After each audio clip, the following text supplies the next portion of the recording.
Autumn in Iowa means the changing of the leaves. Friday nights cheering on your favorite football team and working long hours in the field. But Saturday night in Knoxville means mudslinging sprint car action. Not on this Saturday night. It's the full-body, fender-banging world of extreme dirt cars invading the sprint car capital of the world, Knoxville.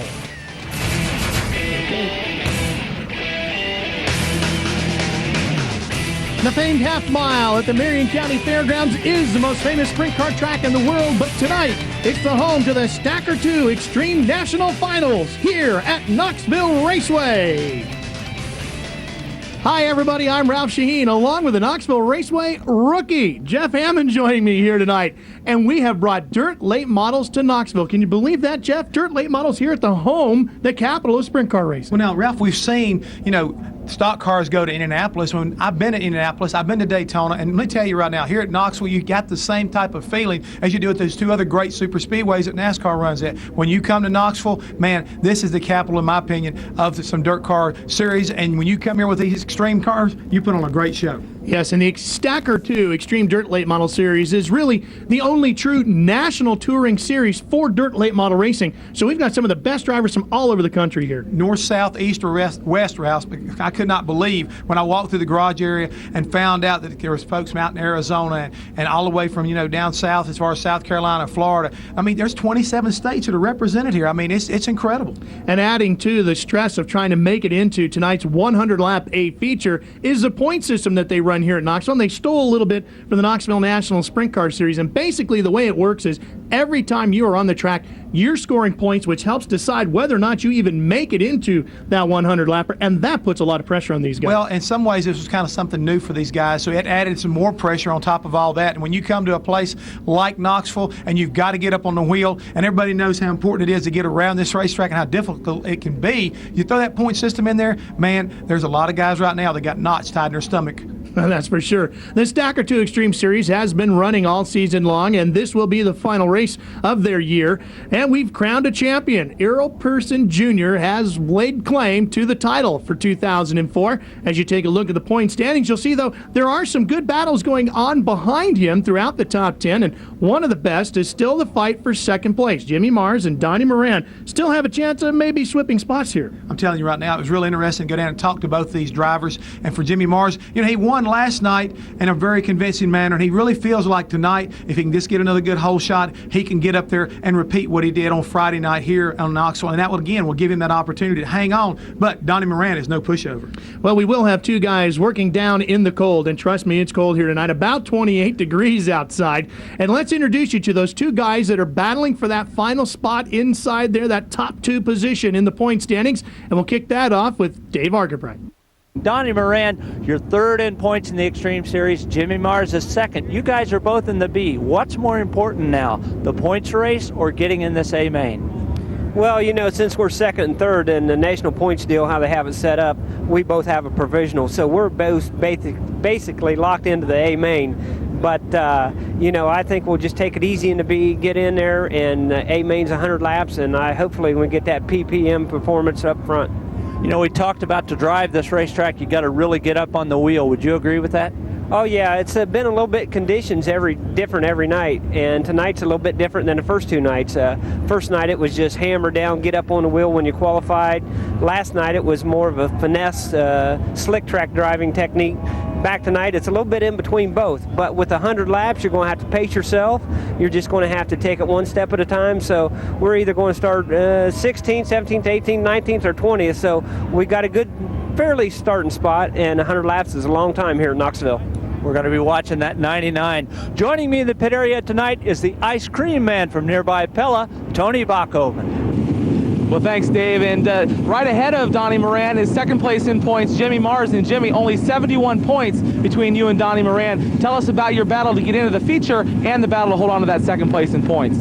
Definitely a unique point structure down here in Knoxville. It set us back a little bit. We had a poor qualifying run, so we definitely don't want to give up second here in points. We don't want to have any problems, so we're going to take an extra precaution and probably just use our provisional and not race our way into the feature through the B feature, and just save some laps on the motor and just try to go and be as conservative as we can until we get to the feature, and then we'll be game on, try to get up to the front again. Last night you had your work cut out for you coming from the back. You have your work cut out for you tonight. How conservative can you be once you get into the feature? Well, I definitely just don't want to break. I want to make sure that we can finish the race, but I'm going to have to.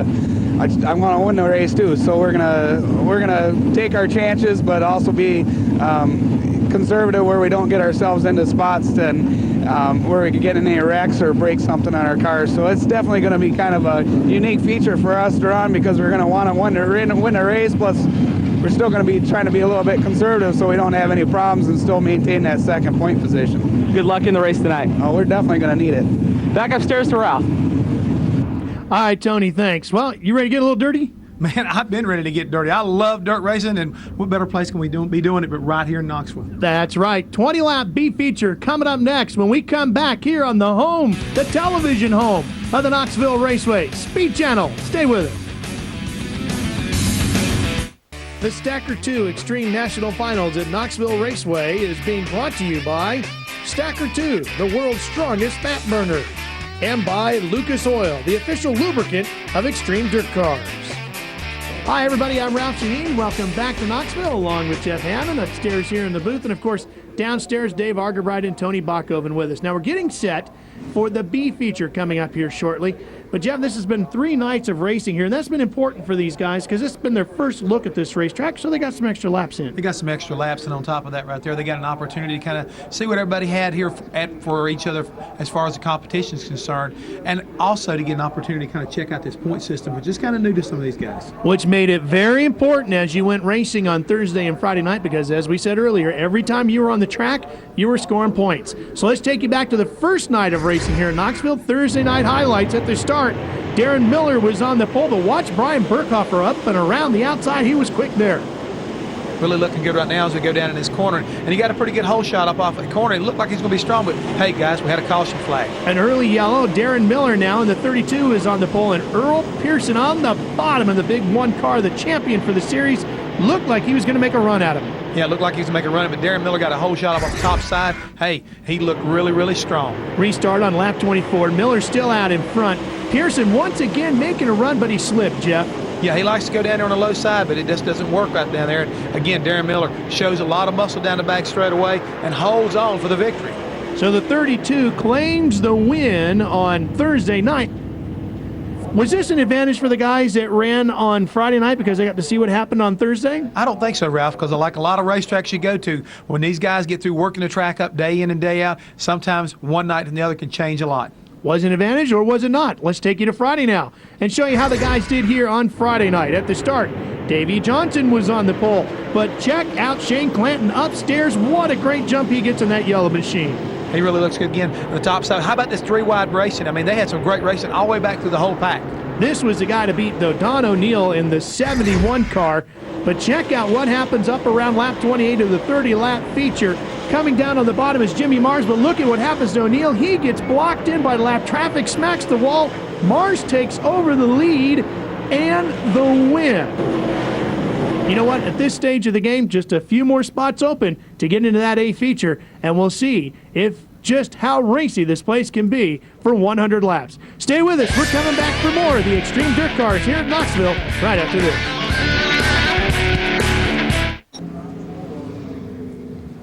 Let's show you the starting lineup for tonight's 20-lap B main. 4 will transfer on to tonight's A. Brian Burkhofer will start on the pole in the 15B with Davey Johnson alongside of him in the 19J. Jeff Bear and Tommy Rowe will make up row 2. Patrick Sheltra and Gary Johnson will be in row 3. But row 4, this is an exciting one. Donnie Moran and Jimmy Mars, a couple of true veterans of the series, the 99 and the 28M, make up row number 4. Billy Drake is on the inside of row 5 with John Anderson alongside from Nebraska. Jay Johnson, I should say, in the 5J, and Dennis Erb alongside of him in the 28E. John Vandenberg, who's run laps here in a sprint car in the 5M, has Jeet Van Wormer alongside of him in the 55 car. Lance Mathis, I should say, in the 90, and Mark Vogt in the 30V. Boone McLaughlin and Kelly Boone in the 07. Matt Furman and Jamie Zeider in row 10. Steve Casebolt, who won the C feature, transfers along with Matt Taylor, Chris Speaker, and Randall Chupp into tonight's B. Roush, if you take a look right quick, we talked about Donnie Moran and what Jimmy Mars is going to be doing. They've actually dropped the back of the pack here. They want to see what the track's going to do, but they want to keep their car out of harm's way because they know they've already made it into the A main. Getting set to go green. Duckworth waves the flag, and we're racing here in Knoxville.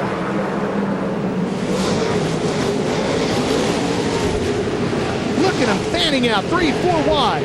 Oh, stacking them up in 2. 4, 5 cars involved, and the yellow comes out immediately. It looks like Matt Taylor's in there in the 3L. Maybe the 30V. Yep, that's Mark Vogt out of Illinois up along the wall. The 114 of Randall Chubb is also backed up against the wall. I don't think he's hurt too bad, but all 4 of these cars got spun around. Let's see what happened here. It looks like it's going to start right in the middle of the pack here.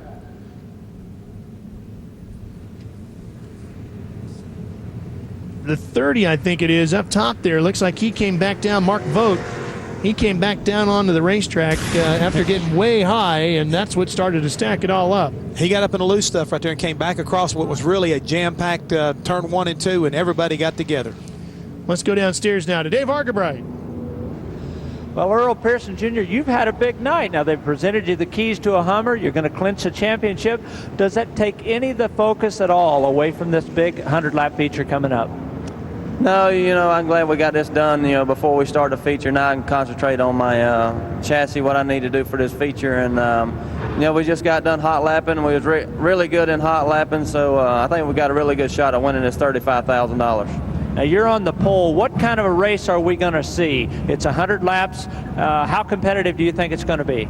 It's going to be extremely competitive right off the bat because you got a little bit of a cushion, in both ends of the corners and a little bit of traction down in the bottom. So I think you'll see a lot of 2 grooves early on, and I'm going to try to get out front and set my own pace. But I know Burkhoff and Jimmy Mars, and there's an awful lot of good people in this feature tonight that can win this deal.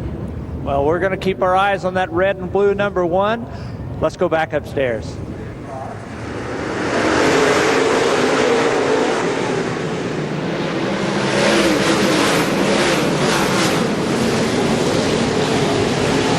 Some of them go high, some of them go real low, Ralph. When you come up off of turn 2, the guy on the outside right now has got momentum. It's got to be Johnson.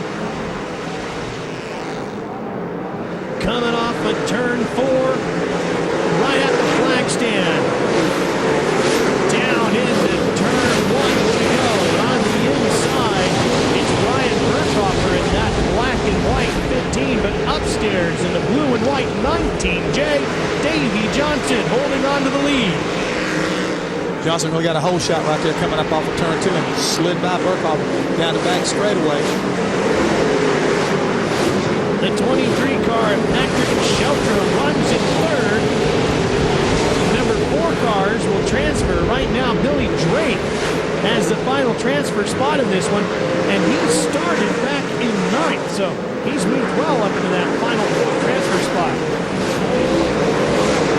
Johnson continuing to lead now, moving that line up, and Burkhoffer moved upstairs with it. Yeah, as soon as he got past him, he jumped right up the top side right there. Burkhoffer did. He's getting behind Johnson to see what he saw, and his cars look like it's working pretty good up high. But right now we got a battle off of turn right through the middle 3 and 4. And that's that transfer spot. The 9 car is Billy Drake, and he's got his hands full in the 29 machine, giving chase, giving him a run for the money. Actually, that looks like it's the 28E, Dennis Bird, out of Carpentersville, Illinois. And he's going to take over that transfer spot. And behind him, 1 spot out of it, the 5M car of John Vandenberg from Oskaloosa, Iowa, who has laps here. In fact, he was running here just this past August in the Knoxville Nationals. Well, if experience means anything right now, he knows what this track's going to do far better than anybody else. So let's see if he can make that car do what he wants it to do. Vandenberg on the gas a little bit. He's up to 6th. And we're clicking laps off here. Vandenberg was 10th here this past August in the A feature for the Knoxville Nationals.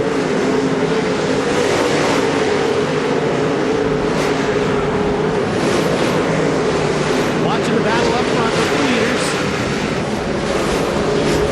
Searching around Jeff, because these guys know as they get into the whoa, and you can see what happens when you get up into the cushion like that. You get a little too far, jump the cushion, and you're in trouble. Yeah, Patrick Shelter right there was trying to run these leaders down. He was gaining on them, but he is really working high on that cushion, trying to make it kind of come in for him. But he gave him a lot of ground coming off of turn 3 and 4. Shelter, the car running in third, just behind these two as you're watching the battle for the lead. Davey Johnson leading in the white and the blue, the 19J. Burkhoff in the black and white 15 with the purple numbers. All three of these guys are running up high. There's a man down in fourth. He is down the bottom still. That's the 29 car. It's a 2080 of Dennis Hurd. Okay, he's down on the bottom, guys. He's still hunting that bottom group. It's working for him. There's usually two lines around Knoxville. It's either up high, utilizing the cushion, or down low, right around that bottom. And you've got to be very patient down there to make it work. And look at how well Herb is doing down there. Herb's got it working down there really well right now, but he's got somebody right now jump right down in front of him, and that was a 13 car of Brian Burkhoff. He jumped right down in front of him. I think he was hunting for some of that tackiness off that corner, and it didn't work for him. Herb's going to take over third, which kicks to 23, and Patrick Shelter back to the final transfer spot. He'll be checking his backside to see if Billy Drake is closing in. There's no mirrors in these cars, so you use your ears. You listen to hear when the competition is closing. You got to be able to feel these guys when they're outside of you, go inside of you. You got to have a set, basically a sixth sense. You got right now a challenge for the lead right there coming through the middle of 3 and 4. Burkhoff must have figured what Herb did was pretty quick, so he's dropped down to the bottom. He's going to try that bottom groove as well. Johnson will stay up top. Slower cars are in front of them, and I tell you what, Jeff, that bottom groove looks very quick as Burkhoff runs Johnson right up to the fence. He gets a really solid bite up on the turn 2, right through the middle of 3 and 4. He opens up a little bit in the second half as he comes back to the start-finish line. Boy, if Johnson's not careful, that bottom groove is not only going to cost him the lead, it's going to cost him second because Herb's staying down there. It has. Herb is going to take over second. Now, Burkhoffer's got to drop back down to the bottom, Jeff. He needs to go there and try it out at least and find out what's going on, but he sure is hanging on the top right now. Don't look now. We may have no lead change coming up off of turn 4. I think Burkhoffer should have just stayed down on the bottom and kept that lane plugged up. You would have thought that would have been the smart thing to do because that's how he took the lead. He's not. He jumped to the outside, and it looks like he's going to get past down the back straightaway. Johnson now battling for third with Sheltra, and Herb taking over the lead for Burkhoffer. Burkhoffer trapped in the middle. There's nothing in there. Nothing in the middle right there. That lap car really got his way and took away his top line totally, so now he's back on the bottom once again. So just about 4 laps left here in the 20-lap B-main event. And Herb now is forced up a little bit higher than he'd like to be, but that's because of the slower cars working around Speaker in that 56. And some of the other traffic as they work their way through. Oh, that's going to really cause some interesting things. 3 wide. 3 wide, and Burkhoffer jumps back out in front. Boy, he played that just right. Right now, this is what you call sitting the pick right there. They come down the back straightaway. You got a smoker off of turn 4. Got a car right. Basically, guess who it is? It's Herb.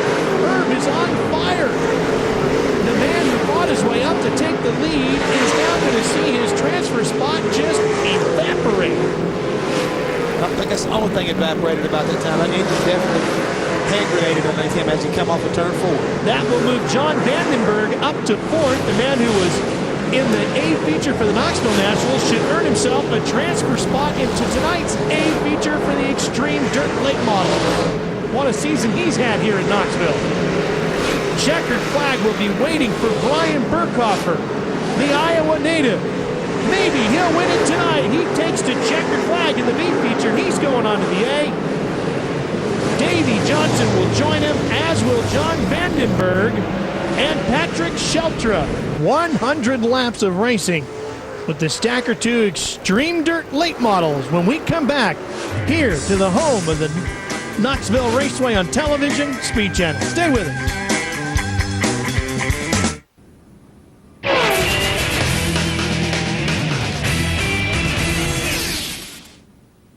The warmest place outside tonight is always Victory Lane on a chilly night. That's where Brian Burkhoffer is right now with our Dave Argabright.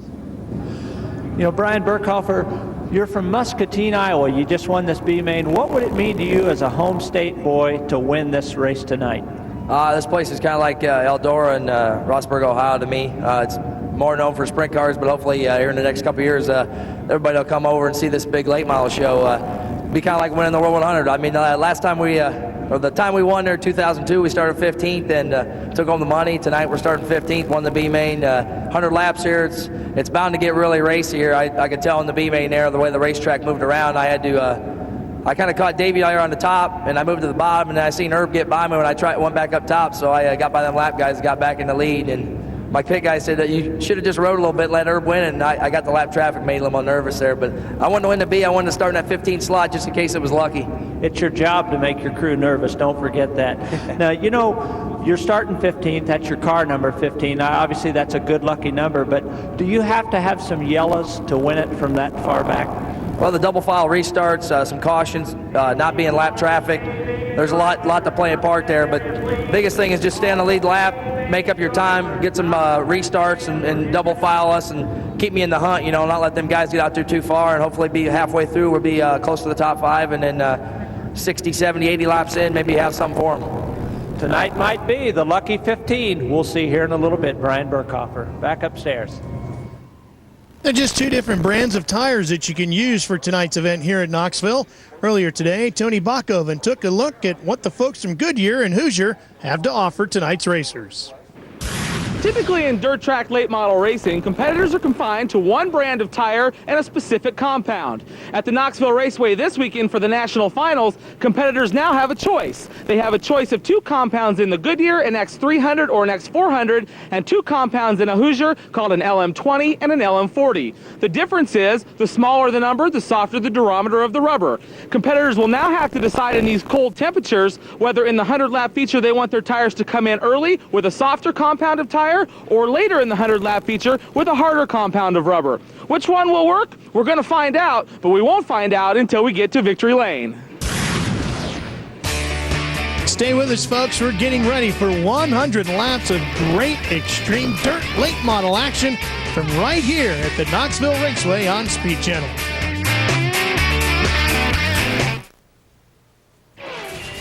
All right, let's give you the starting lineup for tonight's Stacker2 Extreme National Finals, the 100-lap A feature here at the famed Knoxville Raceway. The 25 cars that will make up the field tonight will begin from the back and work our way to the front. Coming from Cadiz, Ohio, the 77K, Scott Helps. 24th starter tonight, car number 55. Eric Jacobson from Watsonville, California. He's third in the Extreme Western points this season. Starting 23rd out of Salem, Oregon. He's the Extreme Series Pacific Coast champion, number 30, Jeremy Shank.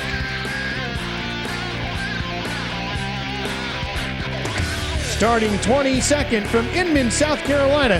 He's the number 1 man in the Extreme Southern points, car number 11D, David Smith.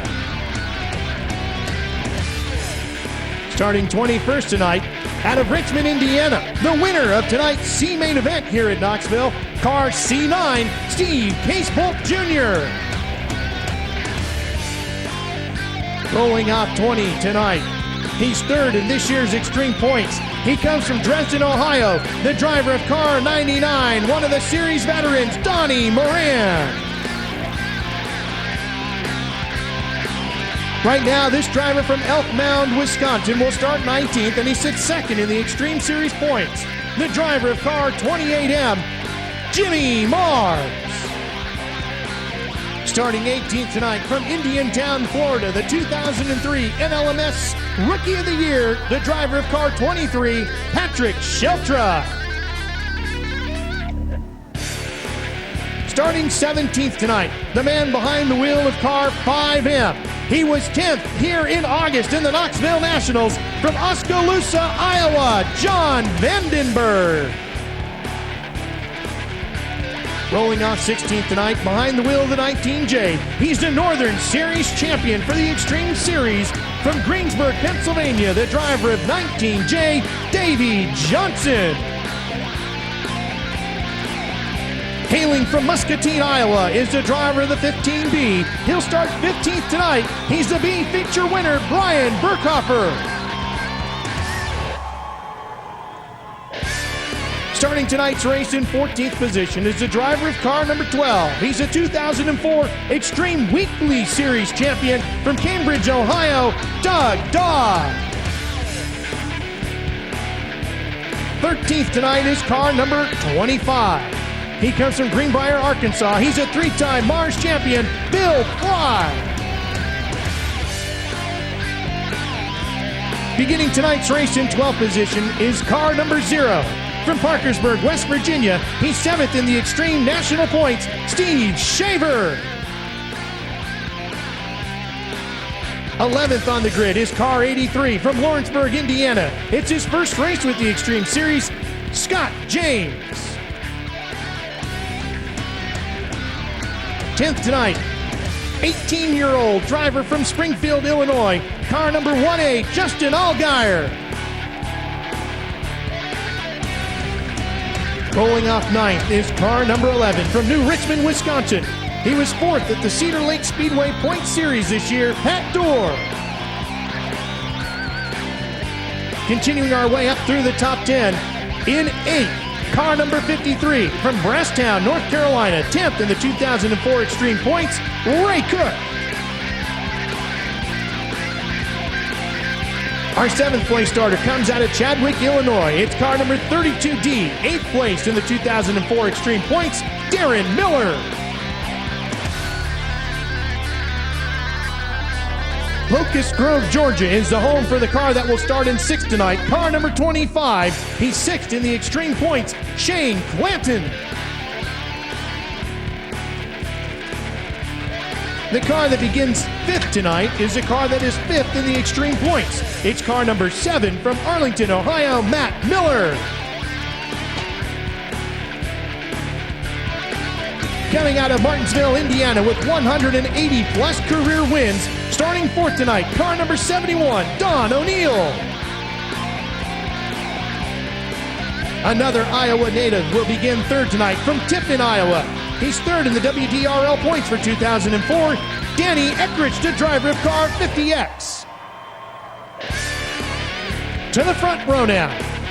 Starting 2nd on the outside, car number 2 from Solon Springs, Wisconsin, the 2004 WDRL champion, Brady Smith. And the man on the pole, sporting car number 1 out of Jacksonville, Florida, the 2004 Extreme Dirt Car Series champion, Earl Pearson Jr. Earl, you're on the pole. Final thoughts for this race. You ready? Yeah, we're pretty much ready. We made a couple changes to the car after hot laps, but I think we got an awful good chance of winning this $35,000. I'm going to try to win this race for my wife, Missy, and my 2 kids, Bradley and Trey. Hey, it's cold. Let's go racing. How about it? $35,000 up on the line. The only thing that's going to heat this place up is 100 great laps of Stacker2 Extreme Dirt Car Racing. Stay with us. It's coming up next on Speed Channel.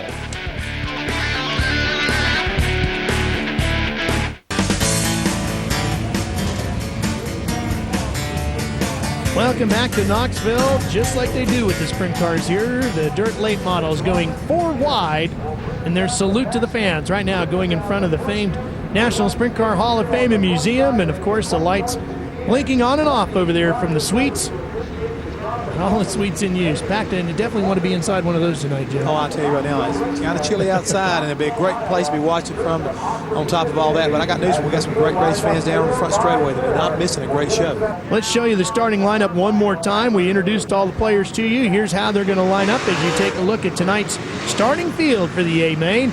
And while we're showing you that, let's head back downstairs to the men who will be shivering their way through this 100-lapper. Tony, Dave, what's your final thoughts? Hey, man, it is cold down here, Ralph. You're exactly right. As far as the prediction, man, it's tough. There's a lot of guys that can win this race. I'm going to go with the Indiana guy in the yellow car, Don O'Neill, the real deal. How about you, Tony? By the way, your nose is running. Well, last night, Dave, we saw Jimmy Mars come from the back. I'm going to take Jimmy Mars. He knows how to get to the front. That's 2 cars to watch right there. This race is going to be a good one. Sit tight. I tend to think myself this one's going to favor the veterans of the series, but I think when you look at some of the younger guys, you know, and Earl Pearson just being crowned the champion's got a lot of momentum going his way, a lot of excitement. He's a young veteran in the series, so he should be very strong tonight too. And guess what? He's got nothing to lose. It's all to win tonight, so he can go out there and take some chances. He doesn't have to worry about points like Donnie Moran does, or the 28 car as far as Jimmy Mars trying to hang on to second where they're going to wind up. He's got his crown in his pocket, boy, so now he can just kind of cut her loose. If you're Jimmy Mars or Donnie Moran and you're sitting here with the opportunity to take home a big trophy from Knoxville and a $35,000 check, are you worried more about second place in the points or saying that you wanted Knoxville, since you're a veteran like those two have won lots of things in your career already? I want the trophy. I mean, come which as far trophy as you though? You want this one or the... I want the one for Knoxville. I think that's the most prestigious thing you can take out of here, is being able to be one of the guys who wins here at Knoxville. I agree with you. I think that's going to mean a lot. Well, we're about to find out. 100 laps, dirt late models. It's an event everybody's been waiting for here at Knoxville to see what would happen, and we're about to show it to you here on Speed Channel. Get set, we're going green.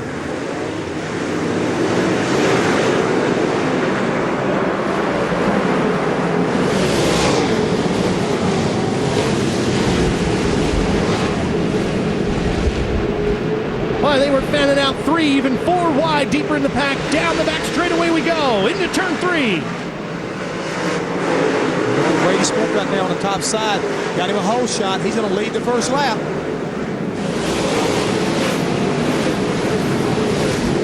Early on, Jeff, we saw a lot of guys avoiding the upstairs, but it worked for Brady Smith. But Pearson's going to take advantage of a slip and move back into the lead. Definitely a slip right there off of turn 2 by Brady Smith. He opened the door. And next thing you know, Earl Pearson comes shooting back through the net. Lucas number 1 car, and he is right now going back to the bottom. Actually, he's working kind of like the middle of the racetrack. Kind of surprises me. Danny Eckrich runs in second place now.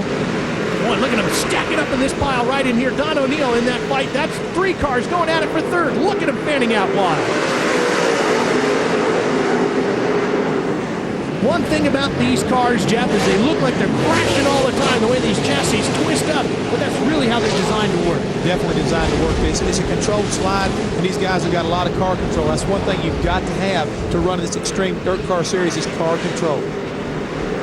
One guy with fabulous car control is the man out front right now, Earl Pearson. That number 1 Lucas machine is just humming along beautifully, as it has all season long.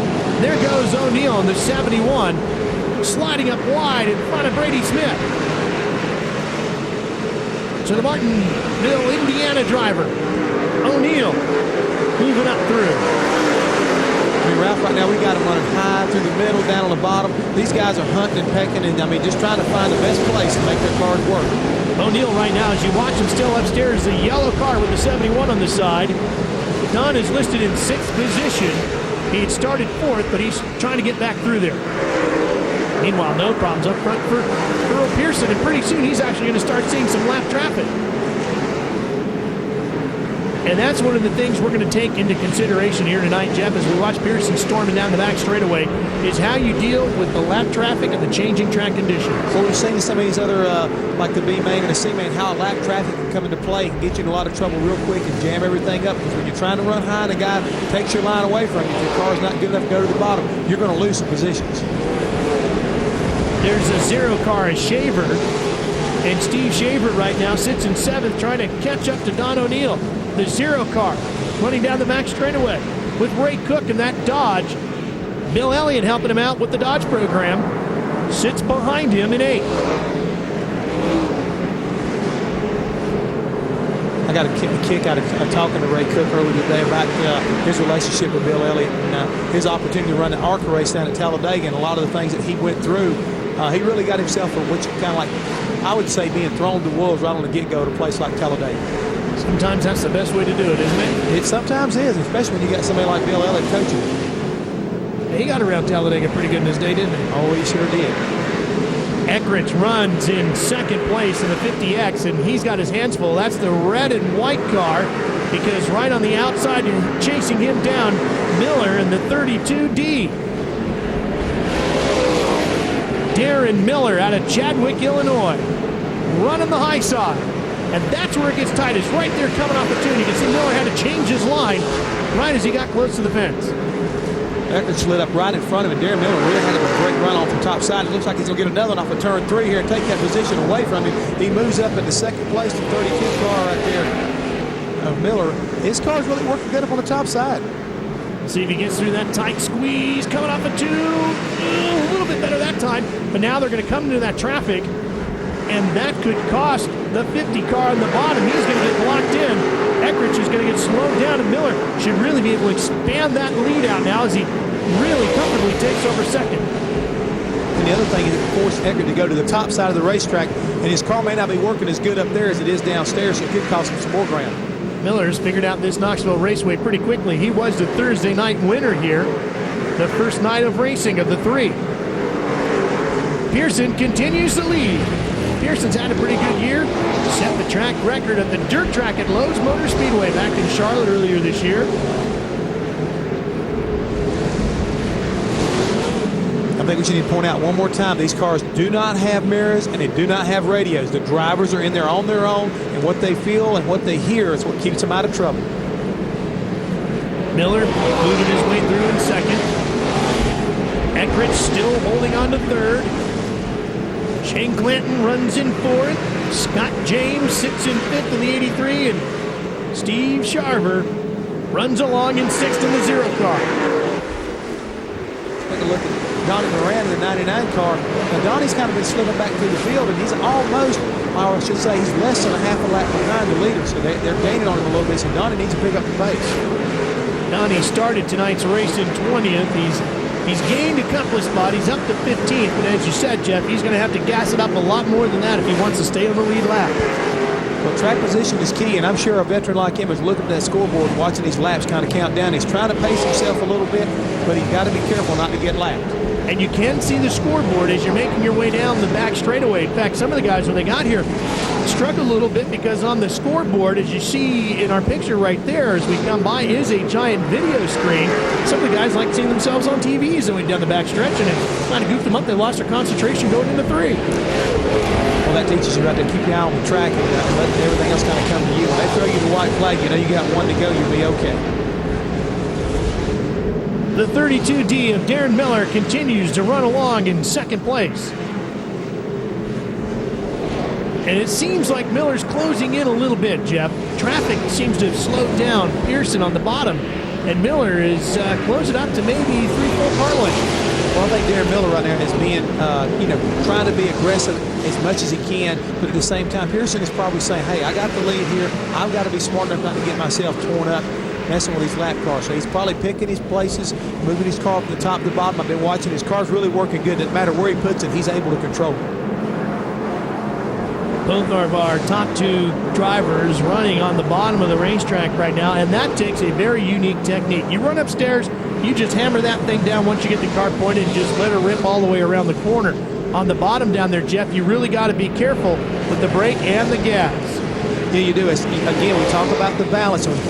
I said earlier, I've run around this racetrack now, and it's a very difficult racetrack. You got a lot of banking on the front straightaway to kind of work your car, but when you get in the middle of 1 and 2, the corner kind of falls away from you. We got a car slow down the back straightaway, the 77 car. And Scott Peltz. Yeah, Scott Peltz looks like he's got problems down the back straightaway. It's going to be interesting to see if he gets a caution. A guy who needs to see a caution flag right now is Donnie Morantz in the 99 car, because our leader is just about ready to go underneath him and put him a lap down the back straightaway. He's got Donnie Moran a lap down, but the 77 car is still slow up high. Peltz, the driver out of Cadiz, Ohio. Yeah, there comes the yellow, the first yellow of the night. Finally coming out. Stay with us here on Speed Channel. We'll be back with more of the Extreme Dirt Cars from Knoxville after this.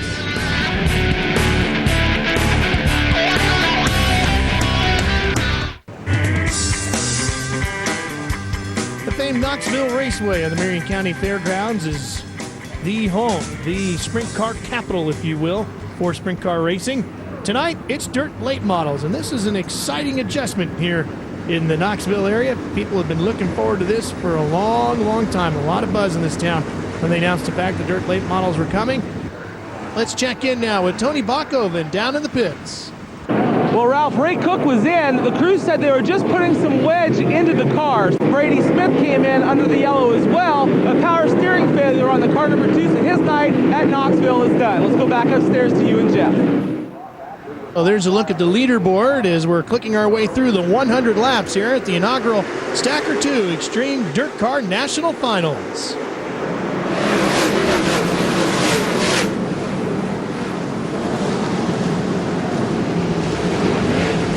Wide over in turn 2, and look at them stacking and twisting those chassis as they make their way down into turn 3. And the challenge for the lead is on. Coming up around the outside is the 50X. Taking over the top spot, but can he hang on to it for long? Pearson working the bottom. He got a whole shot up off of turn 2, and he really took advantage of it. That 50 car is working up on the top side, but back on the bottom, here comes Pearson. Well, that's the thing about Knoxville. The bottom and the top are both very quick ways around this racetrack. So if you can figure out how to make your car work well on either one, no matter which lane you're running, you should be very fast and have a shot at winning it. Be competitive. And oh, by the way, here comes the 32 car, Darren Miller. I think he wants to get in this little dance right now that's going on. He took one checkered flag out of here on Thursday night. He wants the big one of the $35,000 check on Saturday night. Check out the black 32. Coming on strong from third.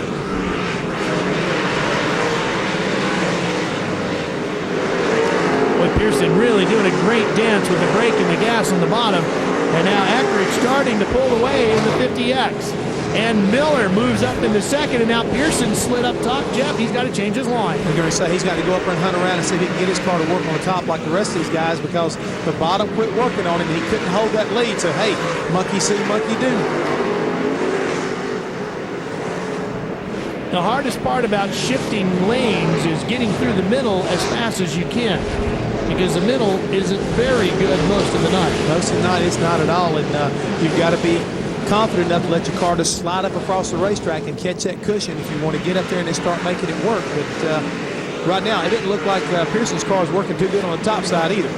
Here's a look at Jimmy Mars in the 28 car. He's working his way up. He's in 7th at 28M. Jimmy began the night back in 19th. He's got the Stacker2 machine running pretty good. He's up into 7th. Steve Shaver in the 0, coming after it. Shaver's a hard charger too, Jeff, and he is all over the back of Mars. I think this is the kind of pressure Jimmy Mars needs right now. He kind of laid back early on in the race, got a little bit behind the leader, but I think now he realizes I can't let these guys get too far out of my sight, or I'm not going to catch them. Back up front, we check out what's happening with the leaders. And the battle for the lead is heated up between these two, Eckridge and Miller.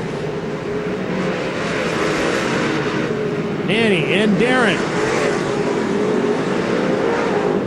Boy, Miller really waits long before he pinches the car in 3 and 4 and turns it and runs down the front straightaway. And Ralph, and talking to several of these drivers, I mean, as hard as this racetrack's going to get and slick as it's going to get later on, you've got to be careful to save your tires. No different. You got a car slowing over going into turn 3. I don't know who can tell from here who it is, but it looks like the caution is out. That's our third one of the night. See if we can catch a glimpse of who it is. It's the 25 car. Clant, Shane Clant, slowing on the speedway, and he'll make his way to pit lane. So the third caution is out. Clanton's in the pits, and we'll take a quick break. Stay with us here on Speed Channel for more Extreme Dirt Late Model Racing. Here's a 15B at Brian Burkhofer. Now, Brian started 15th tonight. He's up to 4th. Earlier this year, he picked up a $40,000 check at USA Dirt Nationals at the Cedar Lake Speedway.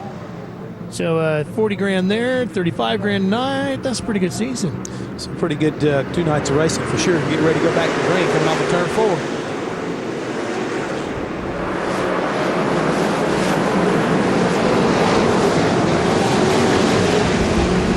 I love watching those cars fanning out as they go through 1 and 2. There goes Mars up on the outside. Jimmy Mars up to 7th tonight in the 28M. The yellow machine. But the car out front is Eckridge, Andy Eckridge, out of Tiffin, Iowa. Wouldn't it be something if an Iowa native could win the Dirt Late Model Show here tonight? It really would be. And we take a look and we see the 15 car right there of Brian Burkhofer, and he's trying to do it also. He's also a native from around here. So these guys, local guys, are really trying to make an effort. Burkhofer on the charge. Working around the 7 of Matt Miller. That's the fight for 5th right now. Scott James has moved up to 4th. And Ralph, a lot of times we talk about, these guys have got to trust one another, especially when you see somebody coming sliding up off the bottom. They're not going to come up into your lane and get hold of you. And that's what these two guys right now are doing. One's working the bottom, the other's working the top, sliding up real close to one another, but giving and taking. The one thing about these cars, Jeff, when you run them down into the corner and you tip them over there and twist that chassis up onto the right, you can see out the right side okay, but because the left side of the car gets hiked up in the air, you can't see the bottom side of your race car. You really got to hope the guy racing on the inside is paying attention to where you're going. You better hope he does, otherwise he's going to pin you up into that wall, or you're going to get together and it's going to get ugly. So again, that's where that give and take comes into play. And twisting that chassis like that, there's lots of weird things to the race car. In fact, a lot of guys will tell you that when they do that and everything shifts over that right front tire, the left rear, the spring and shock can just completely expand straight out and not really do anything because there's no weight there on that left rear. There's not a lot of weight back there, and that's where we go back and talk about car control and making your car work and how it needs to work for you. And the thing is, a lot of people don't think about aerodynamics on a dirt car, but they're critical here. The way you get the attitude of these cars around the racetrack and making them hook up is trying to keep those fenders and the nose down on the racetrack in such an angle that it's making the air work for you. And the hard thing about that is you can't necessarily put one of these in a wind tunnel because there's no way you can twist the chassis in the wind tunnel to see what the air is doing at the maximum point when you really need it, which is going through the corners when the car is so out of shape. It depends an awful lot on what these drivers tell you. Look at these guys dealing with traffic here. You got to change for the lead right there off of turn 2. Eckert's got up in the loose stuff right there, and he got passed by Darren Miller coming off of turn 2 and down the back straightaway. Come back and start finish line. We got a new leader. So Miller takes over the lead in the 32D, and Pearson moves his way back up to 2nd as Eckridge drops all the way to 3rd, and James back to 4th. And that's what we expected out of 100 laps of racing here tonight, Jeff. The track changing, the traffic coming into play. We should see a lot of lead changes before this one is done. A lot of times in NASCAR racing, we talk about hitting your marks, but here tonight, it's going to be critical to hit your marks and hit them right, because if you jump it over the curb, you're going to catch a piece of the wall. If you run down low and you do the same thing down there and miss that tackiness or right where you want to run your race car, they're going to make you pay for it by passing you, just like what happened to Eckertz a minute ago. He got passed. We got a caution again on the speedway. Caution number 4 coming out now. Got one on the inside at turn 3, and it's Clanton again. And Clanton is right in the middle of the Rookie of the Year fight in the Extreme Series with Darren Miller. So Clanton needing to have a good run tonight while Miller is sitting there leading this thing. That could cost him the Rookie of the Year. So Miller could not only win the race tonight, pocket 35 grand, but take everything that comes with winning Rookie of the Year as well. Stay with us. We're coming right back to Knoxville for more after this. Welcome back to the UMP Stacker2 Extreme Nationals here at Knoxville Raceway. We talked to Earl Pearson Jr. the other day a little bit about his blossoming the last couple of years and asked him what the difference was, and we've talked about a driver coming of age. He told us why. I tell you what, traveling the series like we do, we travel 40, 50 races a year, and that's helped me a great deal, go to different tracks, learn quite a bit different setups, how to drive the racetracks. And we picked up Ronnie Stuckey. He comes and helps us, much as he can. And he's been a great help for me and my team and car owners. He's been around a lot of good drivers, Billy Moyer, Scott Bloomquist, and I've learned a bunch off of him. with every great racer, there comes to be a breakout season, and you get the feeling that all the pieces are in place for this team with Earl Pearson. This guy we're going to hear from a lot in the years to come. Ralph? I think there's no doubt about that, Jeff, that we'll be seeing a lot more of him in the near future, huh? I don't think there's any doubt at all, because driving for these guys, Lucas Oil, the sponsor, and Dunn Benson Ford like they do, these guys believe in him, and I think they got a great combination. They've always had great race cars, so there's no reason to believe that they will not be challenging once again in 2005 for this championship. Let's check in now with Tony Bachhoven down in the pits.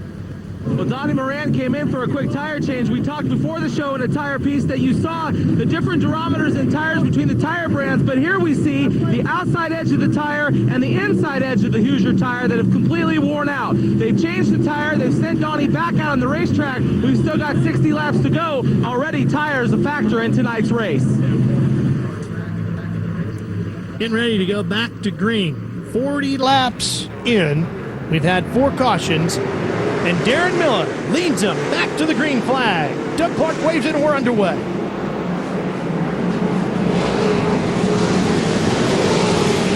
You look right there on the bottom, you see Earl Pearson and make another run on the bottom of the racetrack, but the outside still looks like it's going to be the fastest way around. Sure does for now. Give it a few laps, could change again, right? It could change again.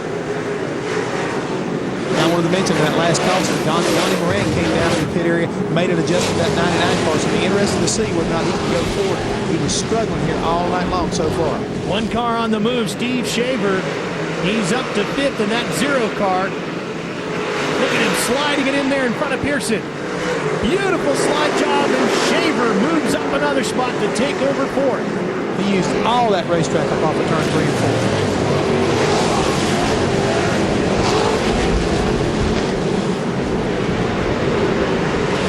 Tell you what, a slide job is one of the most beautiful things in racing, isn't it? When it's perfected right, it is just stunning.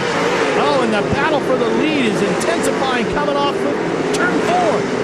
And Darren Miller got up there just a little bit too high in that cushion. He lost his momentum, and he just about got drilled by the 50 cars. He came in there. I mean, he was expecting him to go, and all of a sudden he checked up, and it was just about over. Eckrich running him hard. But look down at the bottom, look at somebody running hard. You talked a few minutes ago, the 0 car of Steve Shaver. He is trying everything he can to make a move on these guys.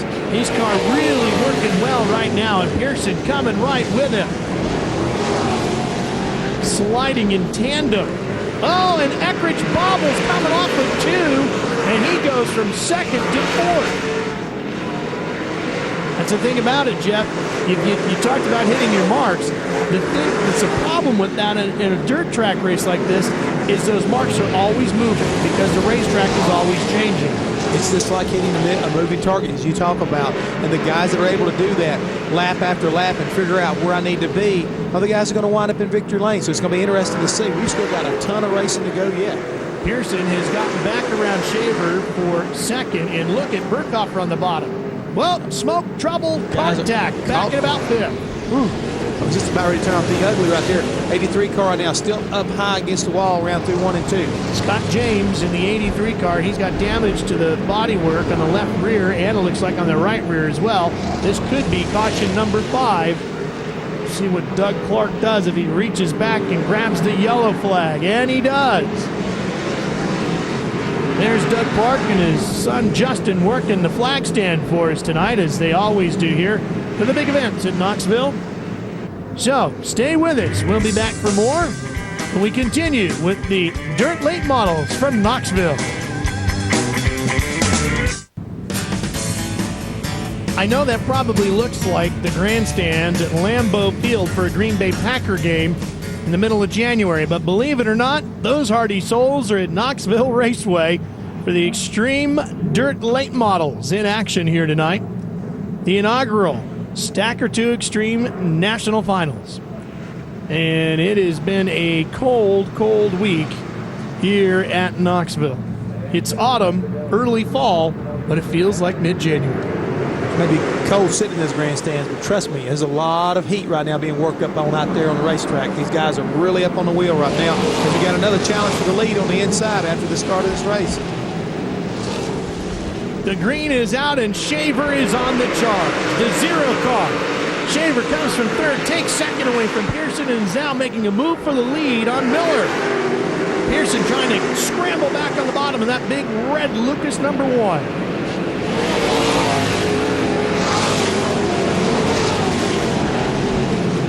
Miller hanging on. Shaver 7th in the Extreme National points. No stranger to running at the front in one of these events.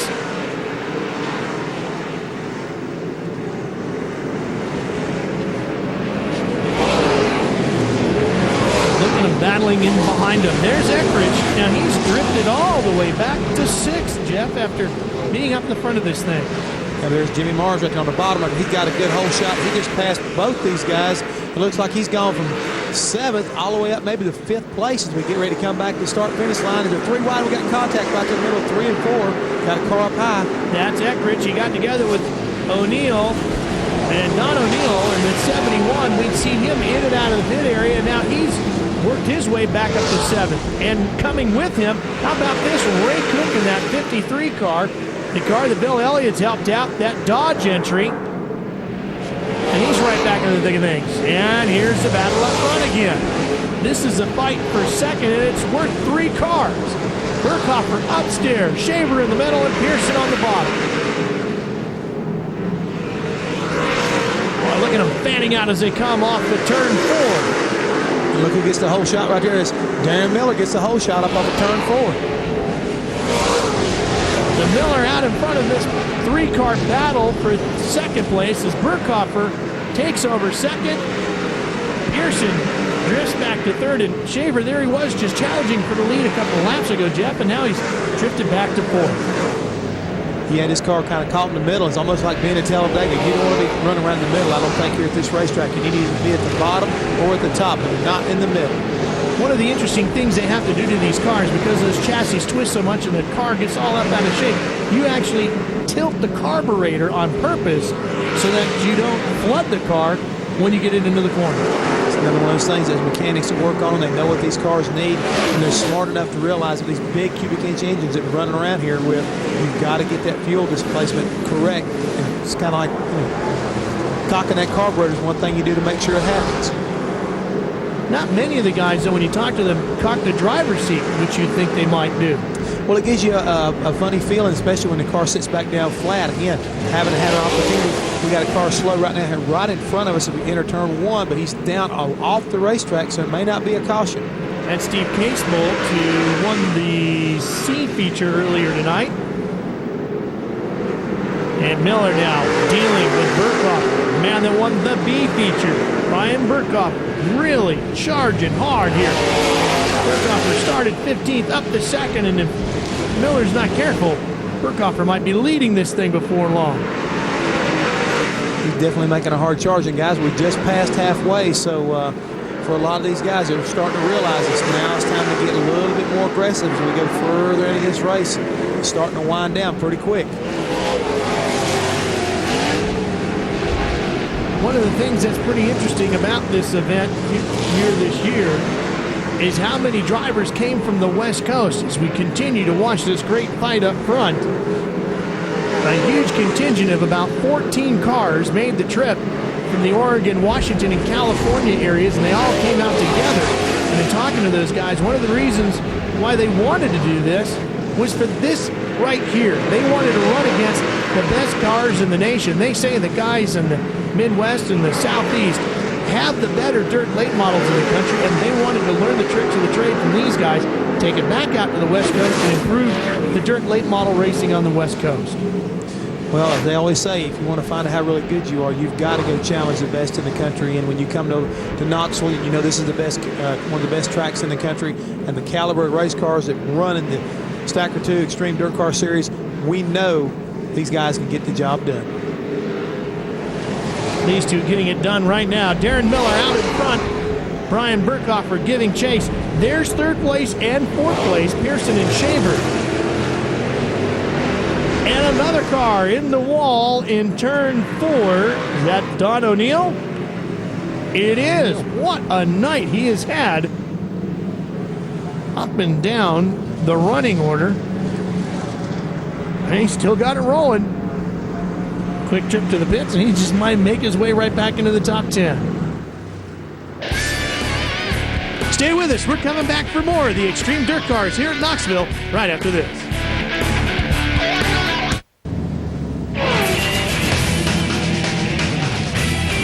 Just about have everything sorted out and ready to get back at it as we're completing our 6th caution of the night. Scheduled for 100 laps here tonight at Knoxville, and we're just past the halfway point. 42 laps left to go here tonight around this historic half mile of dirt. Leaders have worked their way up past and lapped up to 12th as we're back to green. And Jeff, as we watch him get back at it, a great shot there through 1 and 2. You can see how the track has really started to glaze over from the bottom to the top. She is definitely taking what you might call it on a shine of her own. And that's the reason why these guys, I think, are really hunting around. This racetrack's got a real dry slick to it. So you've got to find you a little bit of moisture, a little bit of tackiness. And a lot of guys are still hunting up on the top side. And some say, hey, let me go back to the bottom. That's where my car will work the best. One of the things that'll happen there is you watch that 7 car of Matt Miller. He's in 4th now and 3rd as he gets in front of Pearson. As we'll find out how gutsy, how much courage some of these guys might have. Who's the one guy that might think about running up on that bit of cushion that's still left up there up along the fence?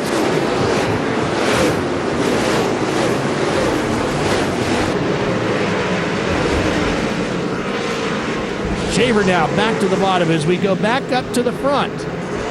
Trying to put that big power slide right now up on Ray Cook, but it's not working. We got a little trouble right now with the one car. Pearson, he got up off the cushion right there and got over the cushion and got in trouble and had 2 cars pass him. Burkhofer is just gaining little bits of ground, especially on the entrance into 3. But then look at how well Miller gets off of 4. He really gets through the center of 3 and off of 4 very well. And you win most of your races getting the center off. I don't care where you're racing at, but you need to be able to get off the corner. And right now, he's still making his car work good on the top side, getting off the corners. But speaking of guys getting it done, these 2 guys are going at it hot and heavy, and that's Ray Cook in the 53. He's running 4th. In 5th place is Steve Shaver in the 0 car. He's down at bottom again. He's trying to put the slide on him. Well, almost contact there coming off of 4. And right in the middle of that fight as well is Earl Pearson Jr. 3 wide as we go through turn 2. And Ralph, it seems like the further we go, the more trouble Pearson is having. Remember, he started on the pole, looked strong for a little bit, but slowly but surely, as the laps have clipped away, he's falling back further and further and further. So he's got to do something in that race car, find him a place where it's happy and see if he can make his way back up toward the front. He's been really trying to make that bottom work, and the thing about the bottom now is the bottom is right up along the berm, and pretty soon you're going to be seeing guys putting a wheel, that left front wheel, up on and maybe even over the berm. Whatever it takes with the laps winding down, you're going to have to find a way to make your car work somewhere, somehow. Looks like they're dealing with Jeremy Shanks, number 30, got past him. That was the yellow and blue car. Here's our lead duo, and now Burkhofer's drifted back a little bit, and he's way up there along the fence line, but can't seem to find anything up there that he needs. Because these recent caution flags, we haven't talked a whole lot about lap traffic, but it's starting to come back into play again, and it could be a factor before the end of the night. These cars that are being put down some more laps as the leader and the rest of the field kind of gain up on them.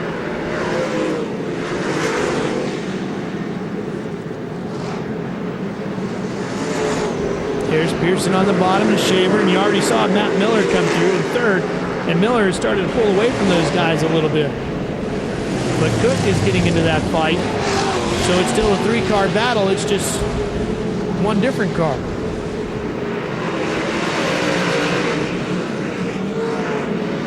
And for the first time tonight, I'm really seeing the leader starting to pull away from 2nd place, and 2nd place has opened up a huge lead over the 3rd place car, number 7, Matt Miller. He's right now coming off of turn 2, and the guys that are in 1st and 2nd are already down in turn 3 and 4, so they've got a big lead on these guys.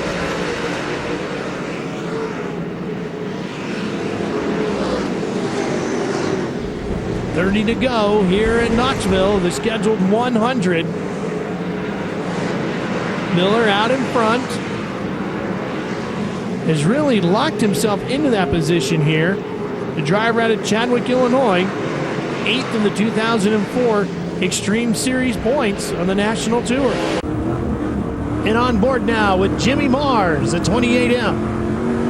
Ralph, look how smooth he is. I mean, he's holding what I'd call a real pretty wheel. Whoa, that's Don O'Neill, the 71. Ooh, that was close. I think they made contact there. Oh, yeah. Boy, O'Neill's had a wild and crazy night, hasn't he? Definitely so. Oh, and around goes Mars. O'Neill's in the wall, and Mars is in the wall. Man, what an impact right there. That was a hard lick. Look at the wind. He just threw the steering wheel. John Vandenberg is into this as well, and they're all going over to O'Neill's car, and those two are not happy. That's Jimmy Mars leaning in the window. Vandenberg giving it a kick. Boy, he is hot. Well, let's take a look. Now you're on board with O'Neill. Well, oh, and look at how he just plowed into him. Man, he drilled him, and then Vandenberg got into him. I mean, that was 3 hard impacts. And here comes Jimmy Mars. Wow, so you could see it just looked like O'Neill. And it makes you wonder, Ralph, if this is going back to last night. Yeah. And when Mars wound up winning the race after he kind of got close, but there wasn't any O'Neill contact. right there. And Vandenberg is still hot. Yeah, the other night as they were coming to the closing stages of the Friday night show, O'Neill and Mars were racing hard, and some differing opinions on how that one ended up, and maybe a little bit of that coming across here tonight. Well, obviously some hot tempers here at Knoxville. We'll sort it all out when we come back to the Knoxville Raceway. Stay with us.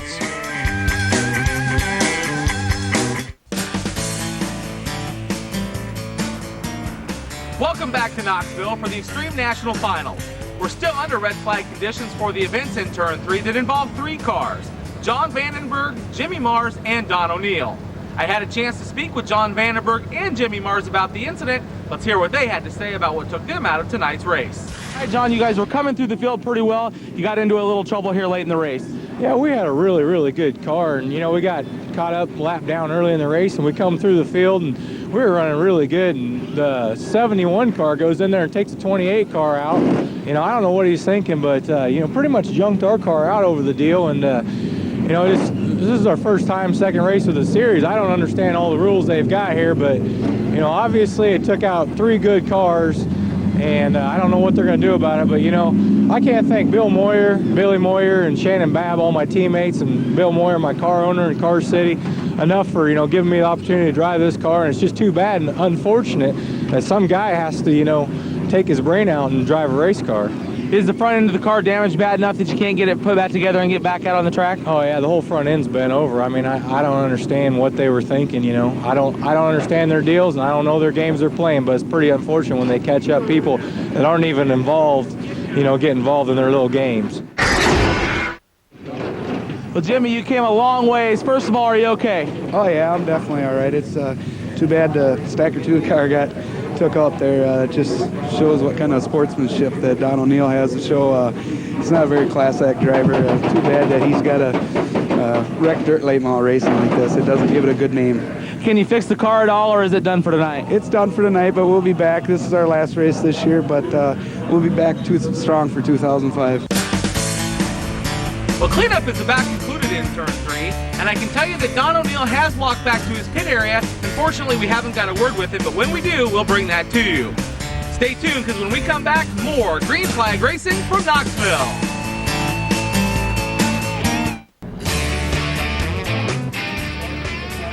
Welcome back to Knoxville. We are set to go back to green with just 29 laps to go. But, Jeff, really 29 laps, a lot of places that could be a feature.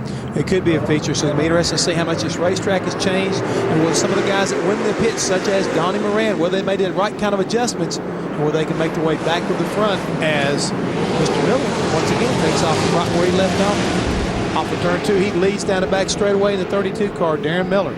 Darren Miller started 7th tonight. He's been up front for a good portion of this event. That 32D machine has been so tough here tonight. Jeff, we had an extended red flag period. These cars sat idle for a long time on a very cold night. How will that affect these race cars? Well, the tires themselves are going to cool down. They're going to go through like a transition period. The engines themselves will also have the same problem. Aluminum block engines are going to cool quicker than cast iron. And plus, the drivers themselves may get out of rhythm. guy like Darren Miller, he had it going the way he wanted to. This could mess him up. But again, some of the other guys, it may have had the same type of effect, but you might be able to clear your head and get back on track. Wow, look at that three-wide racing down into turn number 1. Shaver's on the top side in the 0 car. Miller's in the 7. Pearson in the 1. They fan themselves back out. Shaver is in 3rd now. Pearson 4th, and Miller will move back to 6th. Or 5th. Yes, 5th. Jeff, the other thing I wonder about, you talked about how it cools the driver's rhythm. They could get a little bit chilled themselves because you've worked up that sweat. You get going, now you come to a stop, you finally feel that cool air. It can get hard to get your body warmed back up and into that rhythm. That's all part of it right now, Ralph, and that's what you got to worry about because, you know, it is a very cold night out there, and you alluded to the fact, yeah, when you work on the sweat side of one of these race cars, you sit out there that long and cool off, you never know what kind of effect it's going to have on you. But so far, Darren Miller, I don't think anything has affected this young man at all, except for the fact it's just getting later in the evening, and he's just trying to wind these laps down. They've thrown a lot of things at him tonight. Traffic, changing track conditions, a very cold night, and none of it has kept him from the lead. Pearson, who claimed the 2004 Extreme Dirt Late Model Championship here tonight, in that number 1 car, battling with Steve Shaver as they fight for 3rd, and those two have really been going at it throughout the night. Once again, Pearson is trying to make that bottom work for him. He's just using a lot more racetrack. He's coming all the way to the bottom, sliding all the way to the top, and kind of slamming the door on the 0 car of Steve Shaver. He's got to be careful there, but right now it's working for him. Burkhofer in the 15B continues to try to chase down and get around our leader, Darren Miller, but Burkhofer's been able to close the gap like this, Jeff, on numerous occasions, about 2-3 car lengths. But then, for some reason, he bobbles or just loses his rhythm or gets stuck behind another car, and then Miller just mothers away again. Well, I think when you start looking at the guy that you're running down, when you get to him, all of a sudden you start trying to figure, well, what am I going to do once I catch him? And that may be the problem he's running into, is this guy's got my line, and when I go to the bottom to see if my car will work down there, it won't hook up like it needs to. So this is really going to be an issue right at the end of this race. What am I going to do? Am I going to get up there and give him a little nudge and let him know that, hey, I want it more than you?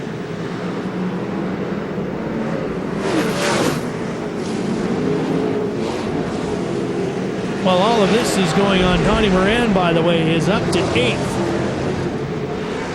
He's been really charging up through the field. Darren Miller, Brian Burkhofer, Earl Pearson, Steve Shaver, and Matt Miller is your top 5. Justin Allgaier is having a good night. He's up to 6th. Ray Cook is running in 7th. Donnie Moran is 8th. Eckrich is back in 9th after being at the front of the field early on. And Doug Dodd, who towed his car here tonight behind a school bus, the weekly series national champion for the Stacker Extreme Tour, is running in 10th. A good night for the driver from Ohio. Boy, Shaver and Pearson just been waging a war here tonight. Taking the lines away from each other, forcing the other driver to go where he's not used to running, but they continue to fight it out in this great heated battle for 3rd.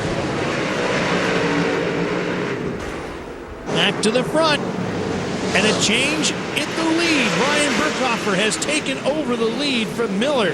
The driver from Muscatine, Iowa, won the B feature. Could he take the A feature title and the $35,000 that comes with it as well here tonight?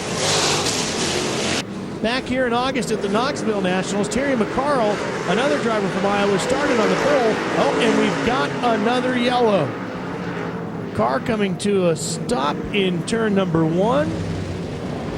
Shaver. It's Shaver, but he's rolling again. Well, let's check in with Dave Argabright with more out of that incident. Well, Ralph, after that multi-car accident, Don O'Neill walked to his trailer under his own power, looked like no problem. After he was in the trailer for a while, he began complaining of a shoulder pain. The ambulance crew was summoned to the trailer. They removed him on a backboard. He was obviously in pain as they loaded him into the ambulance. The ambulance has taken him to a nearby hospital for treatment, so it looks as though Don O'Neill definitely got the worst of that deal in that he's got a bad shoulder at this point. Well, stay with us. We'll be back for more from Knoxville right after this. making sense to go back to green with just 15 laps to go. Don't forget, Burkhofer won that big $40,000 to win race earlier this year, and he stands a chance of another 35 grand here tonight. 75 grand goes a long way if you own a dirt late model team, Jeff. Oh, it really does, but right now there's going to be a lot of pressure put on him. Take a look at the champion right there for 2004, Earl Pearson, right there on the top side, and he's already taken over second place, so he's going to make a challenge right here. I guarantee you if we go down to turn one. Burkhofer won the World 100 at Eldora back in 2002, and now he might get a win at the other most famous dirt track in the world, Knoxville. The laps are winding down, and the driver from Iowa getting closer to arguably one of the biggest victories in his career. And Pearson comes back into the hunt at the front of the field, the driver in car number 1.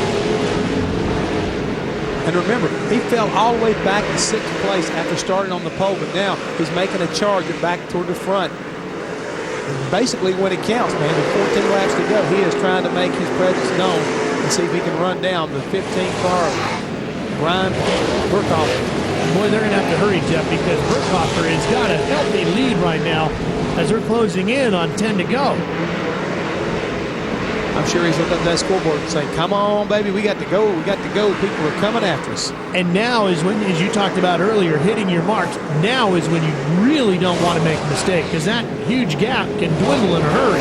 Now, if you can be smooth and make the other guys, basically you're forcing them to catch you. They can see you out in front of their windshields, and they know they've got to drive harder.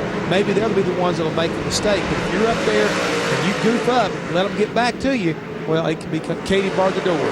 The man on the bottom in that red, white, and blue number 99, Donnie Moran. What a night he's had. He's worked his way up to 7th after starting 20th here tonight.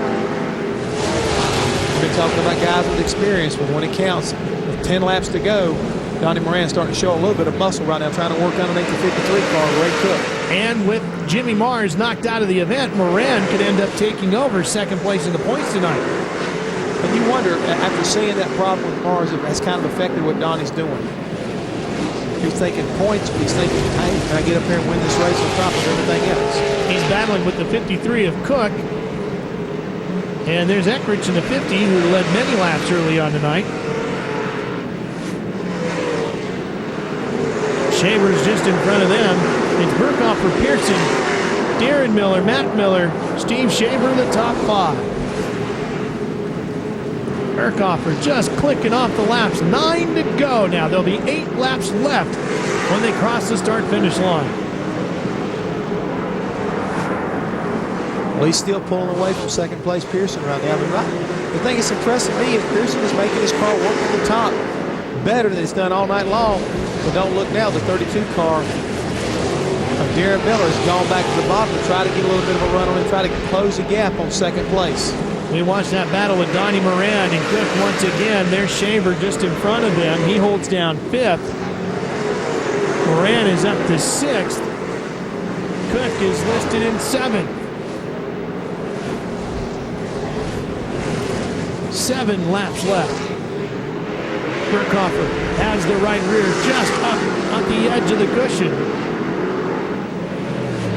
We talked earlier how back here in August at the Knoxville Nationals, another Iowa driver, Terry McCarl, started on the pole and was looking to be the first driver from Iowa to win the Knoxville Nationals, could not get it done. And now maybe Brian Burkhofer will give the Iowa racing fans something to talk about throughout the winter, how he might win the biggest dirt late model race in the history of Iowa's Knoxville Raceway. 5 laps to go.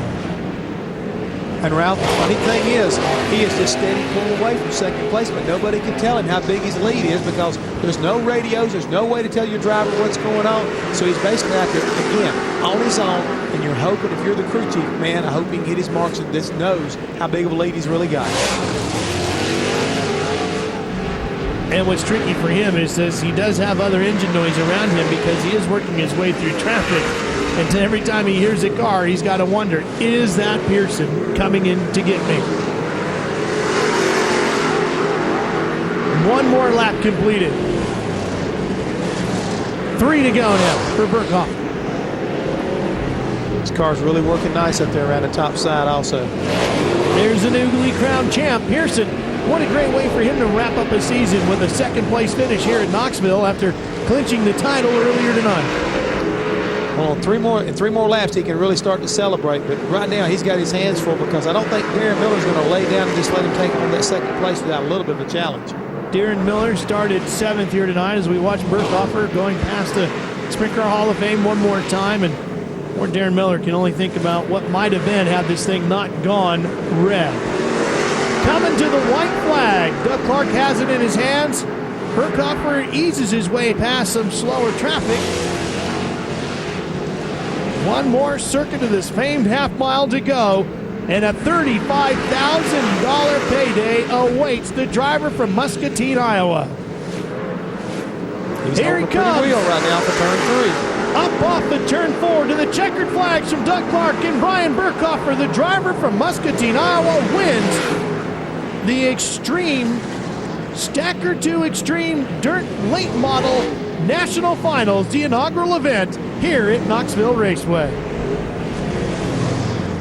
Earl Pearson Jr. will take second. Darren Miller holds on for third. Steve Shaver drove the wheels off the zero tonight to a fine 4th place finish. Matt Miller is credited with 5th.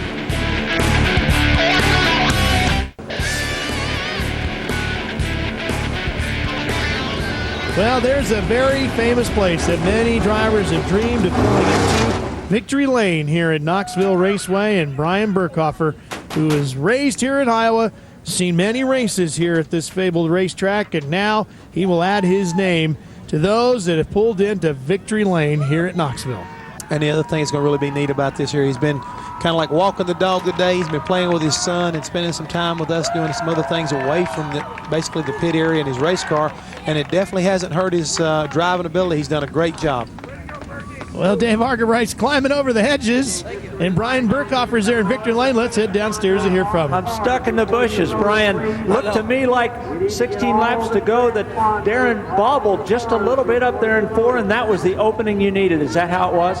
Yeah, Darren's car was really good. I feel bad for him, man. That kid is, he's been racing half the time I have, and I think he's better than me. And I just, it was so treacherous up there. You just had to drive your car as hard as you can without getting over the cushion. And Darren got into that. I think it started wheel hopping on the right rear, and that pulled the right front up and it just killed him enough I could get by him. And I said, man, I got out front there, and I kept talking to myself. I said, man, I'm overdriving it. I ain't driving hard enough. Oh, I'm overdriving it, you know. So, and then last restart, I said, man, Brian, 15 laps to go. Just don't mess up, man. Just drive your car. Don't lose the race. If they pass you, it's going to have to be a darn good car to go down the middle of the racetrack, because the cushion was. I ain't no sprint car driver, but man, I can see how them guys have fun running around here like that. You know, you had some trouble on Thursday night, and it put you in the B tonight. Were you concerned that that was just going to be too big of a hole to recover against this caliber of field? No, I mean, nothing against the field here. I know they're good racers, but I knew 100 laps and a big old half mile in Iowa, you know, it was going to be a good race. And I hope the fans enjoyed it. I hope we get twice as many people out here last year or next year. And I can't thank the people coming out this year, you know, surviving the cold, you know, and it was cold there, sitting down there in that long red, man. I was getting my feet were getting cold. I fired the car back up and let it run a couple minutes just to warm me up. But I can't say enough. I got to thank Bill Schleeper, Keith and Tater Masters for my awesome cars, my awesome motors, Brian Doherty, T-Ray, Chief. I can't thank my wife. Man, I love her to death. She keeps me grounded, and she's been very good for me. I thank all my parents are here, my mom and my dad. All my buddies up there in the blinking the light up there. They bunch of family, friends. It's just awesome that we all can get here and see the 15B in Winter Circle. Homegrown gets it done. It's an Iowa boy here in Victory Lane at Knoxville Raceway. Back upstairs, Ralph. That'll give them a lot to talk about this winter, Jeff, in and around Knoxville, as one of their own takes one of the biggest wins of the season here. And you know, another thing we haven't really touched on is the fact, you know, this may be also some momentum for 2005 for this young man and his team. Well, stay with us. We'll be back for more from Knoxville right after this.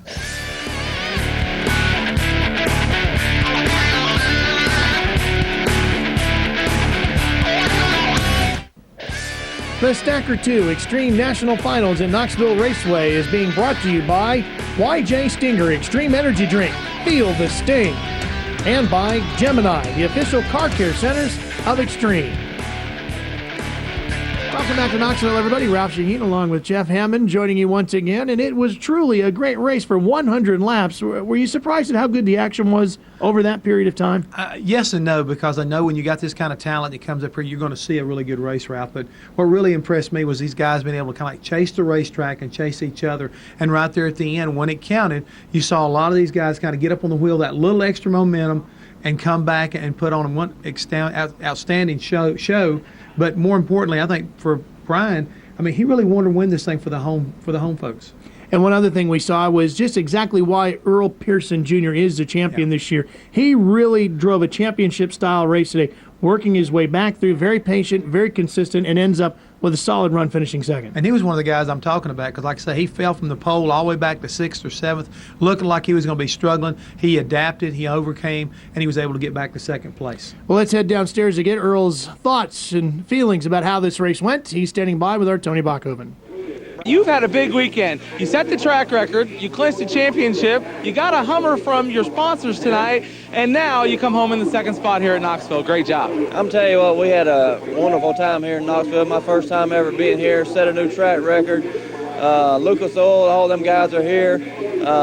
Larry Wallace Racing Engine, Dunbus and Ford, all them guys is here. I'm telling you what, it's been a wonderful weekend here. The track really got in really good shape, really smooth. Had that little bit of a berm up top, but it kind of got hard to pass there at the end. I know I'm probably holding up Darren Miller, but I want to congratulate Brian Burkhoff. He done a heck of a job. I knew he'll be there at the end of the race. Thanks, Tony. You know, one other driver that really has got to just have had his heart broken here tonight is Darren Miller. Such a strong performance in that 32D up front for the majority of the night. That last restart just ate him alive. It may have ate him alive, but you got to realize he did get a chance to visit Victory Lane here at least on Thursday night. He had a really strong run then, and I think he showed a lot of folks what he was made out of. And for this young man, it's just a matter of time. He'll get his big one here at Knoxville, I'm sure of that. Oh, he got a lot of experience out of this one, that's for sure. And Darren is standing by with Tony Bachhoven as well. Well, on our inaugural night here at Knoxville, we saw Darren Miller in Victory Lane, and tonight, Darren, you come home in third place. It's been a good weekend. Yeah, we had a real good weekend this weekend. I mean, I got to thank everybody here for putting this deal on and all the fans. And, I mean, my sponsors, Mike Soybert did so much for us this year. I mean, we tried to get that rookie deal. I tried to do everything I could tonight, but I don't think we didn't end up with it. I mean, Pro Power, them guys, Awesome Motors, just everybody that helps us. I can't thank them enough. My crew, these guys have been, I mean, they work way harder than they're paid, I can guarantee you that. But, I mean, we come out of it all right. I was just a little too tight and got behind that lap car there, and when I had to slow down just a little bit, it shoved and got up over the cushion, and Brian got by me. Then Earl got around me on the restart there. I was quicker than what he was, but I couldn't get around him down. That top was just so fast. Tony, thanks again.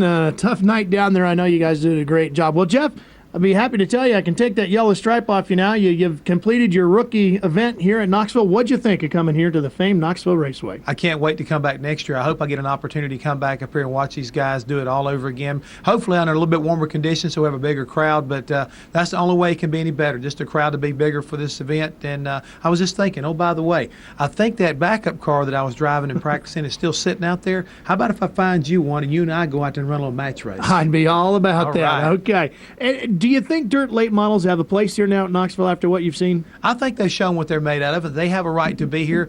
And just like, you know, as far as the Sprint Car Series is concerned, they get it done on dirt just as well. All right, it's been a great night of racing here at the Knoxville Raceway. The dirt late models, the Stacker2 XTREME Series, the National Finals, the inaugural time we've done it, and it turned out to be a fantastic evening as one of Iowa's own, Brian Burkhoff, takes home that $35,000 check after a great 100 laps of dirt late model racing here in the heart of sprint car country. For Dave Argerbright and Tony Bachhoven, who froze their way through a great night of racing down in the infield with my old pal Jeff Hammond, I'm Ralph Shaheen. So long from Knoxville Raceway.